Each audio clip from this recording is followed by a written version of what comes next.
Alright my lovely people, let's talk about something truly special, Sisig Kapampangan. A proper flavor bomb from the Philippines, crispy, tangy, savory, and a little spicy.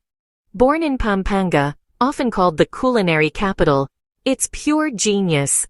Humble pork turned extraordinary, crispy bits, tender meat, and big bold flavors. Traditionally it uses pig's head, ears and jowls, nose to tail brilliance. At home, pork belly or pork cheek gives that perfect fat meat balance. Think salty, sour, spicy, wrapped in irresistible crunch. It's a celebration on a plate. Food that brings people together. We'll go ingredient to plate, step by step, easy and authentic. Let's get stuck in. Safety first. Cook pork to 71 centigrade 160 degree, keep raw separate, and clean as you go. You'll need 1 kilo pork belly or pork face, 1 medium onion, 3 cloves garlic, 2 to 3 green chilies, plus 3 TBSP soy, 2 TBSP white vinegar or calamansi juice, and mayo or a fresh egg.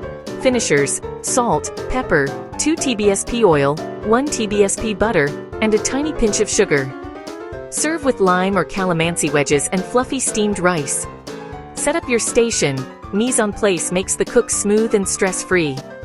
Savory soy, tangy vinegar or calamansi, fresh heat from chilies, perfect harmony. With everything prepped, you're ready for the fun part. On to the prep. Rinse the pork, pat dry, and cut into a few large manageable chunks. Into a pot, cover with cold water, add a generous pinch of salt. Simmer 30-40 minutes, tender, not falling apart. Skim off any foam to keep the liquid clean. When a fork slips in with light resistance, you're there. While it simmers, finely chop your onion, slice the chilies, adjust heat by removing seeds if you like. Mince the garlic, park them in small bowls, good mise en place. Remove pork, cool slightly on a board. Top tip, chill 20-30 minutes so the fat firms up. Now dice small, smaller pieces mean crispier sisig. You can go fine chop or mince, both work. Prep done, time to fry. Heat a large pan, cast iron if you have it. Add oil till shimmering. Add pork in batches, space equals crisp. Fry 5-10 minutes per batch, stirring now and then. Drain on paper towels to keep it from getting greasy. Look at that, golden and gorgeous. Keep the tasty drippings, add a touch more oil if needed. Sauté minced garlic for 30 seconds, don't burn it. Add onions, cook till soft and translucent. Reunite with the pork, toss and heat through. The aroma now, absolutely incredible. Base built. Time to bring it all together. Add soy sauce, then vinegar, or calamansi juice, for that tangy punch. Let it bubble a minute or two to reduce and coat the pork. If you like heat, add chopped green chilies now. Taste, adjust salt and pepper to your liking. A tiny pinch of sugar rounds the edges. For creamy sisig, stir in a couple tablespoons of mayonnaise. Or crack a fresh egg and stir fast. The residual heat cooks it silky.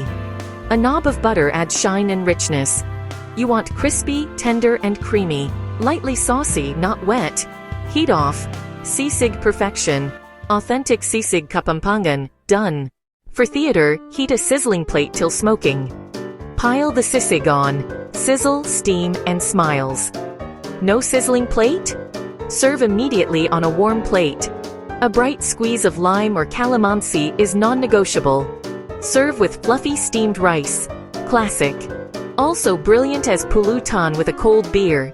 Lighter twist, chicken thighs, boil shred, then fry till crispy, and sauce the same way. Cool. Store airtight up to 3 days. Reheat hot in a pan to re-crisp. That's everything you need for mighty Sisig Kapampangan. Enjoy every bite. Free.